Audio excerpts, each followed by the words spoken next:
नमस्ते बच्चों, मेरा नाम लकी आहूजा है। मैं आपको कक्षा 11 के समाजशास्त्र का अध्यापन करवा रही हूँ। तो बच्चों, कक्षा 11 के समाजशास्त्र में हम अपनी द्वितीय पुस्तक समाज का बोध का अध्ययन कर रहे हैं और इस पुस्तक का हम तीसरा अध्याय पढ़ना प्रारंभ कर चुके थे। हमारी पुस्तक के तीसरे अध्याय का नाम है पर्यावरण और समाज और इस अध्याय का पहला भाग हम पढ़ चुके हैं। आज हम इस अध्याय का दूसरा भाग पढ़ने जा रहे हैं। इस दूसरे भाग में हम बात करेंगे पर्यावरण की प्रमुख समस्याएं और जोखिम की। तो पर्यावरण संबंधी कौन कौन सी समस्याएं व्याप्त हैं और उनसे किस किस प्रकार के जोखिम हो सकते हैं, यही सारी चर्चा आज हम करेंगे। वैसे तो पर्यावरण से संबंधित समस्याएं प्रत्येक देश तथा परिप्रेक्ष्य में बदलती रहती हैं, लेकिन निम्नलिखित समस्याएं ऐसी हैं जिन्हें सार्वभौमिक रूप से स्वीकार किया गया है। तो बिल्कुल, अगर हम बात करते हैं पर्यावरण संबंधी समस्याओं की, तो हम जानते हैं कि ये पर्यावरण से संबंधित जो समस्याएं हैं वो स्थान विशेष के अनुसार बदलती रहती है। यानी हम किस देश की किस परिप्रेक्ष्य की बात कर रहे हैं, उसी के अनुसार हम इन समस्याओं को जान पाते हैं। लेकिन फिर भी कुछ समस्याएं ऐसी हैं जो कि सार्वभौमिक रूप से दिखाई देती हैं, यानी सभी जगह वे स्वीकारी गई हैं कि हाँ, पर्यावरण को कुछ विशेष प्रकार के नुकसान या समस्याएं लगभग हर जगह पर हो रहे हैं। तो ये कौन से हैं, आइए देखते हैं। पहला है संसाधनों की क्षीणता, या सबसे पहले हम बात करेंगे संसाधनों की क्षीणता या कमी की। अस्वीकृत प्राकृतिक संसाधनों का प्रयोग करना पर्यावरण की एक गंभीर समस्या है। तो वास्तव में मनुष्यों द्वारा अस्वीकृत प्राकृतिक संसाधनों का प्रयोग कर लेना, यानी ऐसे प्राकृतिक संसाधन जिनका प्रयोग स्वीकार्य नहीं है या हम कहें कि कानूनी रूप से उन पर रोक है, फिर भी उन प्राकृतिक संसाधनों का उपयोग करना पर्यावरण की एक बड़ी समस्या है।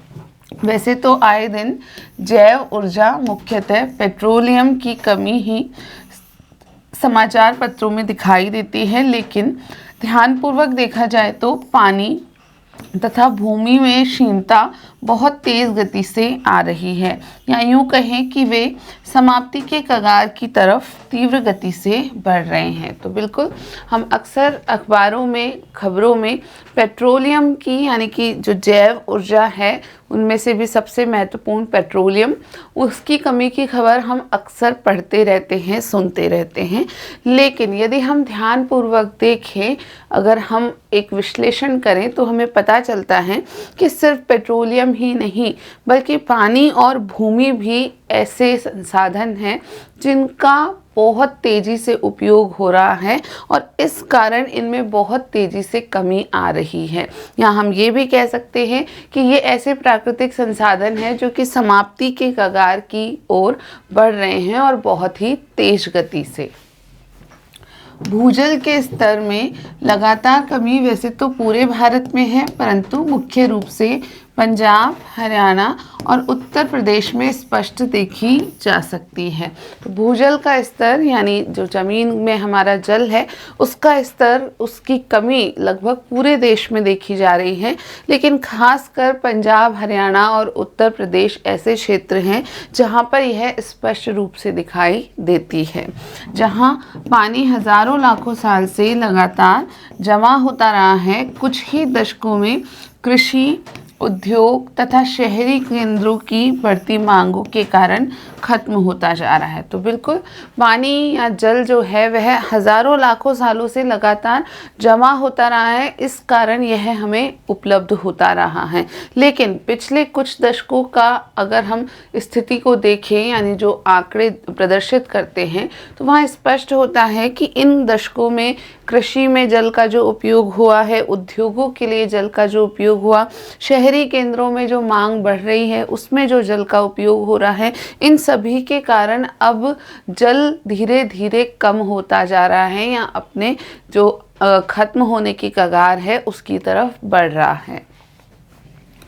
नदियों के बहाव को मोड़े जाने के कारण जल बेसिन को जो क्षति पहुंची है उसकी भरपाई नहीं हो सकती। तो कई कारणों से मनुष्य द्वारा नदियों के बहाव को मोड़ा गया है और इस प्रकार नदियों के बहाव को मोड़े जाने के कारण जल बेसिन को या पूर्ण जो जल की का भरपाव है, उसको जो क्षति पहुंची है उसकी भरपाई नहीं हो पा रही है। यानी जल भराव जितना हुआ करता था वो उससे काफ़ी कम हो चुका है। शहरों के जलाशय भर दिए गए हैं और वहाँ निर्माण कार्य होने के कारण प्राकृतिक निकासी के साधनों को नष्ट किया जा रहा है।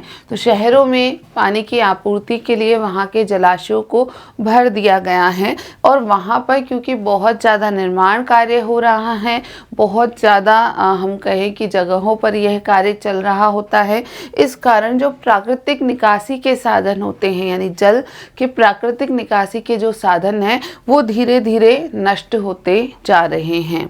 भूजल की ही तरह मृदा की ऊपरी परत का निर्माण भी हजारों सालों में होता है। तो बिल्कुल पानी की तरह ही मृदा की जो ऊपरी परत है, ऊपरी सतह है, उसका निर्माण भी हजारों सालों में हो पाता है। यह महत्वपूर्ण कृषि संसाधन भी पर्यावरण के कुप्रबंधन जैसे भू कटाव, पानी का जमाव तथा खारेपन के कारण नष्ट होते जा रहे हैं। और ये जो हमारी भूमि की ऊपरी परत है, जो कि एक महत्वपूर्ण कृषि संसाधन है, यह भी पर्यावरण के कुप्रबंधन के कारण नष्ट होती जा रही है। अब इस कुप्रबंधन में हम क्या क्या समझ सकते हैं, जैसे कि जगह जगह भू कटाव हो रहा है, पानी का जमाव हो रहा है क्योंकि निकासी के पर्याप्त साधन नहीं बचे हैं, और उसके अलावा खारेपन की मात्रा भी बढ़ती जा रही है। और इन सभी के कारण ये जो हमारी भूमि की ऊपरी परत है, जो कि हमारे लिए बहुत आवश्यक है, बहुत महत्व रखती है, धीरे धीरे नष्ट होती जा रही है। भवन निर्माण के लिए ईंटों का उत्पादन भी मृदा की ऊपरी सतह के नाश के लिए जिम्मेदार है। तो ये जो भूमि की ऊपरी परत का नाश हो रहा है, उसके लिए एक और कारक जिम्मेदार है। वो क्या है कि भवन निर्माण के लिए ईंटों का उत्पादन किया जाता है, और ईंटों के उत्पादन के लिए भी यही हमारी भूमि की ऊपरी जो सतह है उसी को प्रयोग में लिया जाता है।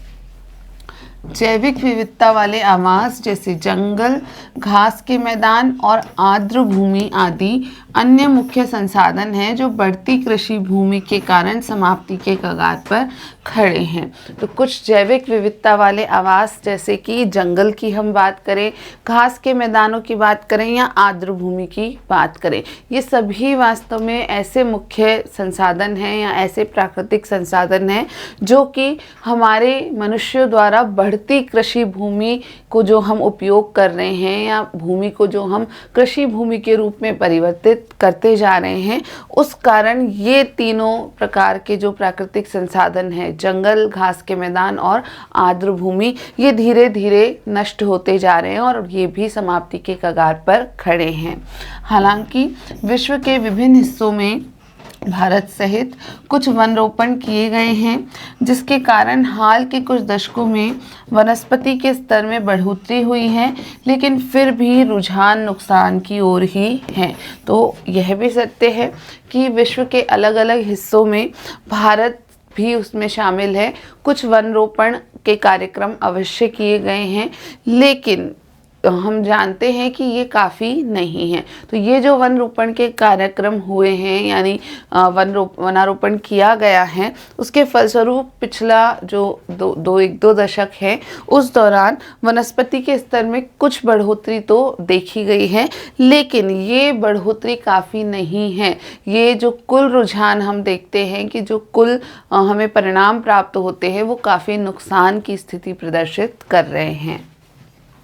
इन आवासों की बढ़ती कमी कई वन्यजीवों की किस्मों के लिए खतरा है। तो जंगल की, घास के मैदानों की या आर्द्र भूमि की जो कमी हो रही है कृषि भूमि बढ़ने के कारण, ये कमी वास्तव में कई वन्यजीवों की किस्मों के लिए खतरा है। यानी कई सारे वन्यजीव ऐसे हैं जो उन्हीं विशेष स्थानों पर जीवित रह पाते हैं, और जैसे जैसे घास के मैदान, जंगल और आर्द्र भूमियाँ कम हो रहे हैं, इन वन्यजीवों के जीवन पर भी संकट मंडरा रहा है। आपने हाल ही में सुना होगा कि इतने सख्त कानूनों तथा इतने बड़े अभयारण्यों के बावजूद बाघों की जनसंख्या में गिरावट आई है। तो आप कुछ समय से जब अखबार आदि में पढ़ते हैं तो हमें पता चलता है कि संपूर्ण देश की हम बात करें तो कई सख्त कानून बनाए गए हैं, बाघों के लिए अलग से अभयारण्य तैयार किए गए हैं। उसके बावजूद भी लगातार बाघों की संख्या में गिरावट या कमी आ रही है। दूसरा जो हम समस्या की बात करेंगे वो दूसरी समस्या है प्रदूषण। ग्रामीण तथा शहरी इलाकों में वायु प्रदूषण एक मुख्य समस्या मानी जा रही है, जिससे श्वास तथा सेहत संबंधी दूसरी बीमारियां तथा मृत्यु भी हो सकती है। तो बिल्कुल ग्रामीण और शहरी दोनों ही इलाकों में वायु प्रदूषण एक बड़ी समस्या के रूप में दिखाई देता है या उभर आ रहा है, जिससे कि श्वास और सेहत से संबंधित और भी कई बीमारियां हैं जो कि हो रही हैं। और इसके अलावा ये बीमारियां इतनी गंभीर हैं कि लोगों की मृत्यु भी इस वायु प्रदूषण के कारण हो जा रही है। वायु प्रदूषण के मुख्य स्रोत हैं उद्योगों तथा वाहनों से निकलने वाली जहरीली गैसें तथा घरेलू उपयोग के लिए लकड़ी तथा कोयले का प्रयोग। तो ये जो वायु प्रदूषण शहरों में, गांवों में सभी जगह हो रहा है, उसके कुछ मुख्य स्रोत हैं। ये हैं एक तो उद्योगों से और वाहनों से जो जहरीली गैसें निकलती हैं वो गैसें, और उसके अतिरिक्त घरेलू उपयोग के लिए ईंधन के रूप में जब लकड़ी का और कोयले का प्रयोग चूल्हे आदि में किया जाता है वो। हम सभी ने वाहनों तथा उद्योगों से होने वाले प्रदूषण के बारे में सुना है और चिमनियों तथा कार की पाइप से निकलते हुए धुएं की तस्वीरें भी देखी हैं। तो बिल्कुल आप सभी ने अब तक ये तो अपनी पिछली कक्षाओं में जान ही लिया है कि उद्योगों से किस प्रकार प्रदूषण होता है, या जो उद्योगों के अंतर्गत जो चिमनियाँ लगाई जाती हैं वो किस प्रकार जहरीली गैसें बाहर वायु में छोड़ती हैं, और इसी प्रकार कार की पाइप से निकलते हुए धुएं की भी आपने कई तस्वीरें देखी ही होंगी। लेकिन हम कभी यह महसूस नहीं कर पाते कि खाना बनाने वाला ईंधन भी आंतरिक प्रदूषण का स्रोत है। यह सत्य है कि यह तो बहुत स्पष्ट रूप से नज़र आता है कि उद्योगों की चिमनियाँ या कार की पाइप से जो धुआं निकल रहा है वह वायु प्रदूषण कर रहा है। लेकिन यह समझना हमारे लिए इतना आसान नहीं होता कि खाना बनाने के लिए जिस ईंधन का हम प्रयोग कर रहे हैं वो ईंधन भी वास्तव में आंतरिक प्रदूषण उत्पन्न करता है। यह विशेषकर ग्रामीण घरों के लिए सच साबित होता है, जहाँ खाना बनाने के लिए हरी भरी लकड़ियों का प्रयोग, अनुपयुक्त चूल्हे तथा हवा के निष्कासन की अव्यवस्था इत्यादि ग्रामीण महिलाओं की सेहत पर बुरा असर डालते हैं। तो बिल्कुल यह जो आंतरिक प्रदूषण ईंधन के कारण होता है उस संदर्भ में खासकर ग्रामीण घरों की हम बात करते हैं, वहाँ यह दिखाई देता है। और यहाँ पर खाना बनाने के लिए अक्सर महिलाएं या तो हरी भरी लकड़ियों का प्रयोग करती हैं या फिर अनुपयुक्त चूल्हे उपयोग में लेती हैं, और वहाँ हवा की निष्कासन की जो व्यवस्था है वह भी उचित नहीं होती है, और इस कारण महिलाओं की सेहत पर एक प्रत्यक्ष प्रभाव पड़ता है और यह काफ़ी गंभीर नकारात्मक होता है। विश्व स्वास्थ्य संगठन की रिपोर्ट के अनुसार 2012 में करीब 70 लाख लोगों की मृत्यु का कारण वायु प्रदूषण था। तो विश्व स्वास्थ्य संगठन WHO की एक 2012 की रिपोर्ट थी। उस रिपोर्ट के अनुसार करीब 70 लाख लोगों की मृत्यु किस कारण से हुई? वायु प्रदूषण के कारण से हुई। पिछले अनुमान की तुलना में यह आंकड़ा दोगुना है और इस बात की पुष्टि करता है कि वायु प्रदूषण अब दुनिया का एकमात्र पर्यावरण संबंधी स्वास्थ्य जोखिम है। तो जो पिछले आंकड़े यानी 2012 से पहले जो आंकड़े इकट्ठे किए गए थे उनकी तुलना में यह जो अनुमान प्राप्त हुआ 2012 का, यह दोगुना था। और इस बात की भी पुष्टि होती है इन आंकड़ों से कि वायु प्रदूषण वास्तव में संपूर्ण विश्व में पर्यावरण संबंधी सबसे बड़ा स्वास्थ्य जोखिम बना हुआ है। वायु प्रदूषण को कम करने से लाखों लोगों का जीवन बचाया जा सकता है और इसी कारण यदि वायु प्रदूषण को कम किया जा सके तो उसे कम करने से लाखों लोगों के जीवन को बचाया जा सकता है। इसने वैज्ञानिकों को व्यापक जनसांख्यिकीय फैलाव से स्वास्थ्य संबंधी जोखिमों का अधिक विस्तृत विश्लेषण करने में सक्षम बनाया और ये जो आंकड़े प्राप्त हुए उनसे अंततः वैज्ञानिक जो हैं वे व्यापक जनसांख्यिकीय फैलाव से जो स्वास्थ्य संबंधी जोखिम हो रहे हैं उन स्वास्थ्य संबंधी जोखिमों का और बेहतर विश्लेषण करने में सक्षम हो पाए, जिसमें अब ग्रामीण और नगरीय क्षेत्रों को भी शामिल किया गया है और इस जनसांख्यिकीय विश्लेषण में अब दोनों यानी ग्रामीण और नगरीय क्षेत्रों को शामिल किया है। 2012 में 33 लाख लोगों की मृत्यु आंतरिक वायु प्रदूषण और 26 लाख लोगों की मृत्यु बाह्य वायु प्रदूषण से हुई। इसी रिपोर्ट में यह भी बताया गया कि 2012 में जो कुल 70 लाख लोगों की मृत्यु हुई उसमें से लगभग 33 लाख लोगों की मृत्यु हुई आंतरिक वायु प्रदूषण से और 26 लाख लोगों की मृत्यु हुई बाह्य वायु प्रदूषण से। जल प्रदूषण भी एक सोचनीय विषय है जिसने न केवल भूमि बल्कि भूमिगत जल को भी प्रभावित किया है। तो वायु प्रदूषण के अतिरिक्त जल प्रदूषण भी एक चिंता का विषय है और इस जल प्रदूषण ने सिर्फ भूमि को ही नहीं बल्कि भूमिगत जल को भी बहुत अधिक प्रभावित किया है। जल प्रदूषण के मुख्य स्रोत न केवल घरेलू नालियों और फैक्ट्री से निकलने वाले पदार्थ हैं बल्कि खेतों से निकलने वाला जल भी है जिसमें बड़ी मात्रा में कृत्रिम खाद तथा कीटनाशकों का इस्तेमाल किया जाता है। अब जल प्रदूषण के स्रोत या कारण यदि हम देखते हैं तो सिर्फ घरेलू नालियों से जो गंदा जल निकल रहा है या फिर फैक्ट्री से निकलने वाला जो जल है उसकी ही कारण जल प्रदूषण नहीं हो रहा है, जबकि जो खेतों से निकलने वाला जल है जिसमें कि कई सारे कीटनाशकों का कृत्रिम खादों का उपयोग किया जाता है और वो कीटनाशकों और कृत्रिम खाद वाला जो जल है वो अंततः जाकर के जल के मुख्य स्रोतों में मिल जाता है। विशेषकर नदियों तथा जलाशयों का प्रदूषण इसकी मुख्य समस्या है और इस प्रकार जो खेतों से बहकर के कई सारे रसायनों वाला जल पहुंचता है नदियों में और जलाशयों में तो वो उत्पन्न करता है नदियों और जलाशयों का प्रदूषण।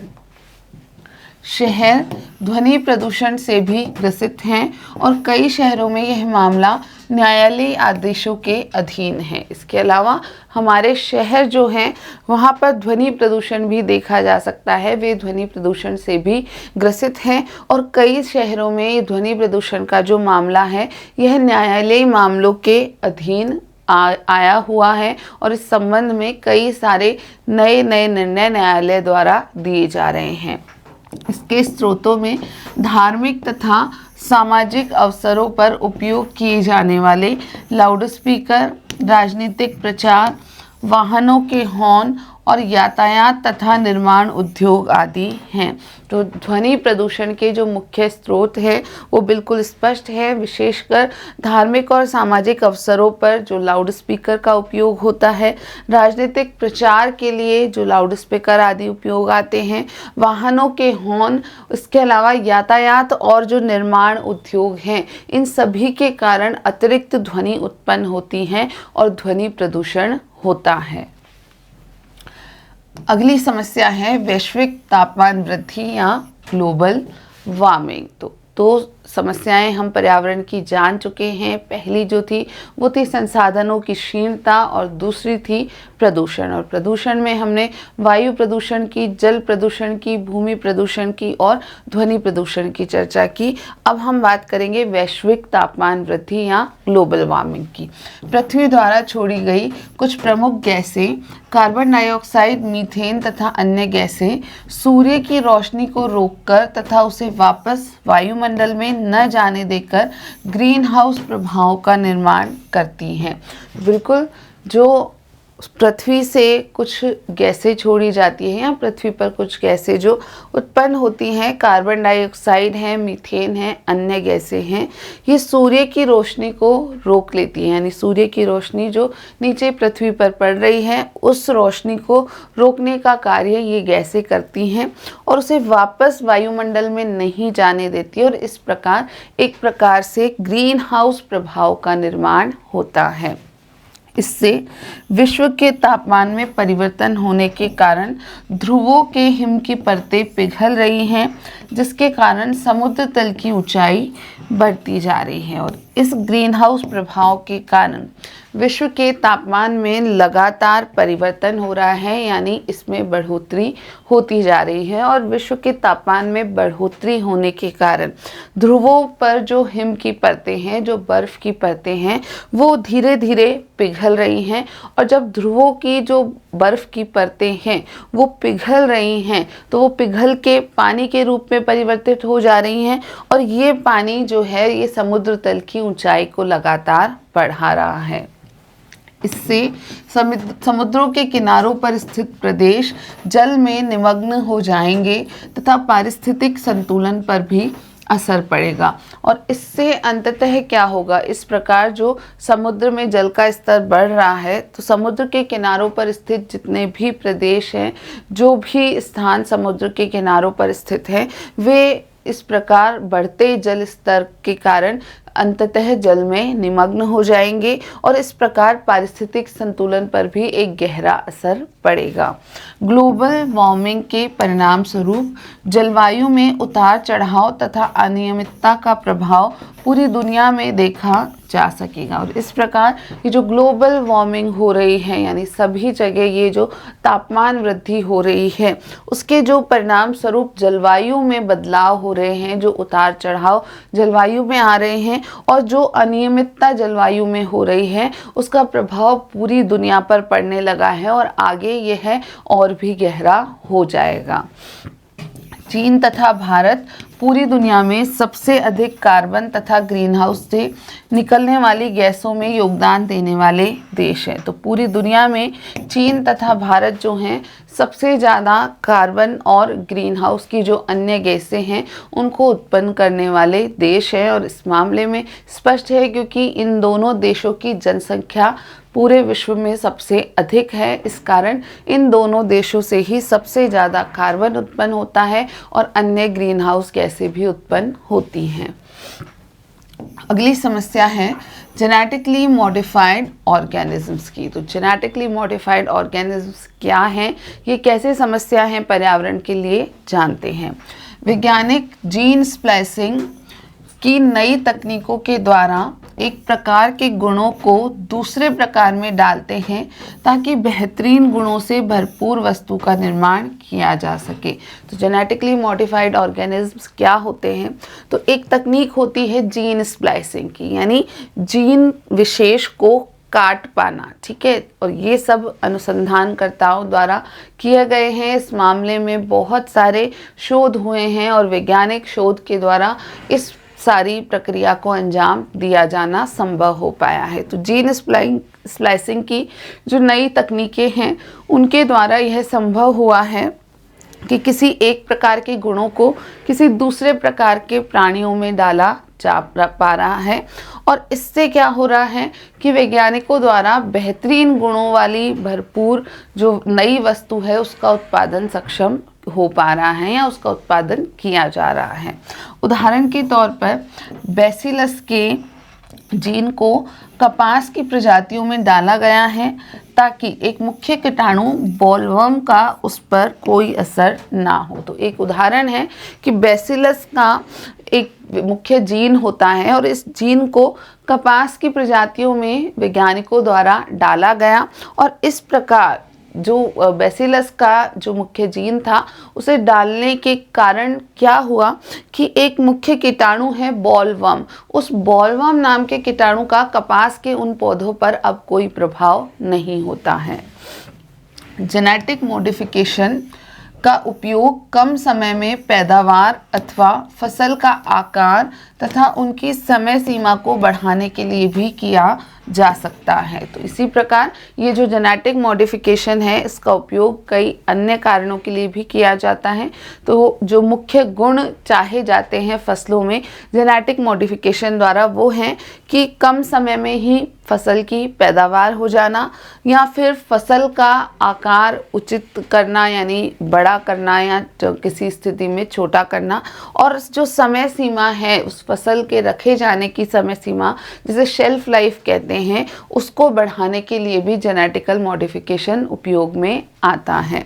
हालांकि हमें लंबे समय में इससे होने वाले प्रभाव की बहुत ही कम जानकारी है कि ऐसा भोजन खाने वालों तथा पारिस्थितिकीय व्यवस्था पर इसका क्या असर पड़ सकता है।